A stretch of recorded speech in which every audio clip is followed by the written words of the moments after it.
Pourquoi avoir choisi CBRE et le département Capital Markets? Alors personnellement, CBRE c'est un choix général parce que c'est le leader mondial en termes d'activité de brokerage. C'est une entreprise qui est assez connue de manière générale et plus précisément le département du Capital Markets parce que c'était au croisement déjà de mes études, premièrement entre de l'immobilier et un peu de la finance, donc l'investissement immobilier.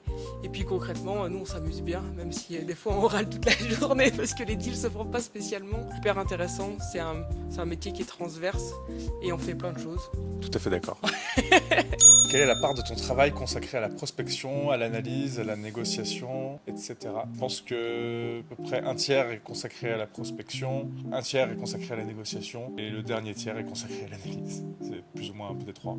Finalement, on n'a pas vraiment de journée type. On arrive le matin, on regarde nos mails, on voit qu'est-ce qui est tombé et ensuite de ça, soit on passe des coups de téléphone, soit on ouvre un Excel, soit on repasse un coup de téléphone dans tous les cas. Parfois on passe des journées à travailler sur des présentations ou sur des grands tableaux. Parfois on passe la journée à être sur le terrain, à visiter des bâtiments ou des sites. Donc ça change un peu tous les jours. Quelles sont les spécificités du marché immobilier de bureau au Luxembourg? C'est vrai que c'est assez impressionnant quand on arrive à Luxembourg en comparaison avec d'autres capitales. On pourrait penser que c'est un petit pays et donc il n'y aura pas forcément de grands occupants. Mais en fait, quand on se promène au Kirchberg à la Cloche d'Or, on se rend compte à quel point il y a tous les Big Four qui ont des dizaines de milliers de mètres carrés. C'est assez impressionnant. Moi, ce qui me choque un peu en comparaison avec d'autres marchés européens, c'est qu'en fait les propriétaires ils sont quand même bien privés et c'est des gens qui sont très attachés à leur prix et en comparaison avec d'autres marchés, je pense qu'on a plus de mal à réaliser des deals parce que c'est des privés qui sont sûrement encore attachés sûrement à leurs biens et au prix qu'ils ont connu il y a quelques années et je pense que c'est surtout ça la spécificité qui est pas spécialement positive, on va dire ça aujourd'hui, mais c'est un marché qui est hyper stable. Tous les investisseurs européens, voire mondiaux, regardent le Luxembourg, donc c'est quand même quelque chose qui est non négligeable. On pourrait dire que c'est un marché défensif, donc tout est relativement cher, les rendements sont relativement faibles, mais le risque est très très faible aussi. On a un taux de vacances qui est quasiment nul dans la capitale. Donc oui, c'est un marché qui est difficile, mais qui plaît quand même beaucoup aux investisseurs. Comment vois-tu l'évolution du marché dans les prochaines années? Notre vision chez CBRE, c'est que la liquidité va augmenter.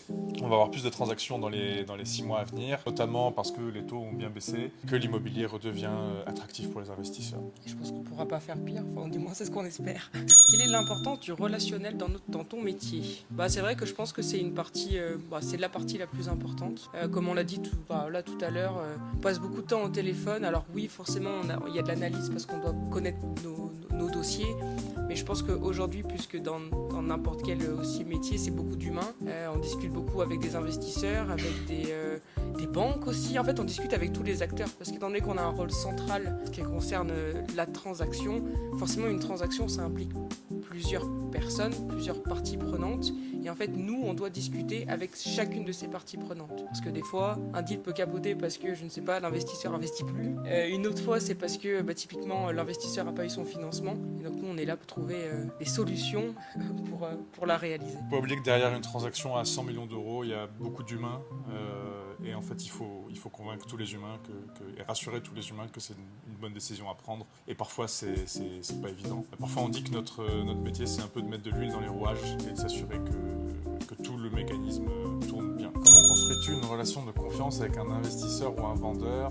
Alors, dans mon ancien job, on disait que la confiance, ça se gagne en gouttes et ça se perd en litres. La seule manière pour moi de construire une relation de confiance, c'est de le faire petit à petit, pas à pas, et ça prend du temps. C'est à force de montrer à cette personne qu'on est sérieux, qu'on connaît notre métier. Et en fait, au bout de quelques mois ou quelques années, la confiance apparaît. Et je pense que plus que jamais, la confiance c'est important aussi dans notre job parce qu'étant donné qu'il y a beaucoup d'humains, on est souvent critiqué des fois dans les brokers parce qu'on veut toujours avoir le mandat. Mais je pense qu'en fait chez CBRE notamment, on construit notre confiance parce que avec nos investisseurs et nos clients, parce qu'on est là aussi pour dire des fois la vérité telle qu'elle est. Je pense que c'est important ou des fois ça fait pas plaisir, mais je pense que plus que jamais aujourd'hui, on doit dire les vérités et il faut qu'on avance tous ensemble dans la bonne direction. Et la bonne direction des fois, c'est malheureusement de devoir dire certaines choses qui font un peu mal au début, mais c'est pour le meilleur après. Quelle est la partie de ton travail que tu préfères? Moi, j'aime bien les Excel.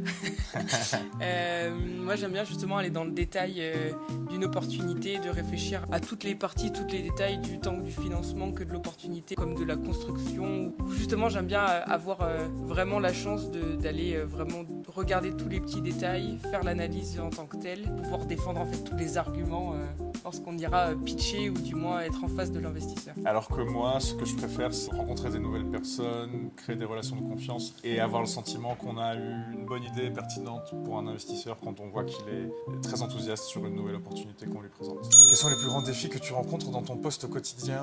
Je dirais que c'est ne pas se décourager quand on a le sentiment qu'un deal est en train de tomber à l'eau. Notre métier est fait de rebondissements tout le temps. C'est toujours un petit peu l'ascenseur émotionnel du matin au soir. Je crois que le plus grand défi pour moi, en tout cas, c'est de prendre un peu de recul et d'être un peu détaché émotionnellement sur ce qu'on fait. Puis c'est toujours avoir des nouvelles idées. Je pense qu'aujourd'hui, on est dans des marchés où on a vu beaucoup, on a vu beaucoup de choses d'une certaine manière, ou du moins à Luxembourg c'est très connu pour du bureau par exemple. Je pense que justement ce qui est compliqué c'est de sortir de ces zones de confort là et aller trouver des opportunités ou alors des acteurs qui sont un peu différents. Et ça concrètement c'est beaucoup de relationnel aussi. Là, il faut aller discuter avec des gens, il faut faire des événements, il faut rencontrer d'autres personnes et c'est pas si simple dans la pratique.